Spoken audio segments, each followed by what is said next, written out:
আমি তো mobile phone ব্যবহার করে গ্রাফিক্স ডিজাইন শিখতে চাই, তবে কিভাবে শিখবো আর কিভাবে শুরু করব।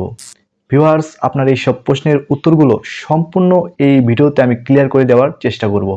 প্রথমে কিছুদিন কিভাবে ডিজাইন তৈরি করা হয়, ডিজাইনের উপর ভিত্তি করে অ্যাপস নির্বাচন, অ্যাপসগুলোর টুলসের কাজ, ডিজাইন তৈরিতে কি কি এলিমেন্ট প্রয়োজন পড়ে, এইসব প্রশ্নের উত্তর জানার চেষ্টা করুন।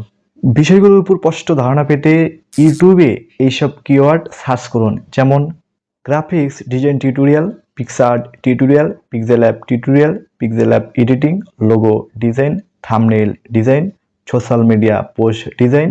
পরবর্তীতে দেখার সুবিধার্থে পারলে স্ক্রিনশট করে রাখুন। প্রতিদিন সময় নিয়ে আপনাকে ভিডিওগুলো মনোযোগ সহকারে দেখতে হবে। ভিডিওর প্রতিটি অংশ ভালোভাবে পর্যবেক্ষণ করুন। ভিডিওতে নতুন কিছু দেখতে পেলে তা গুরুত্ব দিয়ে বুঝতে চেষ্টা করুন এবং নিজে নিজে পুনরায় প্র্যাকটিস করুন। 1 মাস পর দেখবেন আপনি অনেক কিছু শিখে নিয়েছেন। এভাবেই শুরু হোক আপনার স্বপ্নের গ্রাফিক্স ডিজাইনের পথযাত্রা। ভিডিওটিতে অবশ্যই একটি লাইক দিন, কমেন্ট করুন, চ্যানেলটিকে সাবস্ক্রাইব করে রাখুন, যাতে পরবর্তী ভিডিওগুলো আপনার কাছে পৌঁছে দিতে পারে। ধন্যবাদ।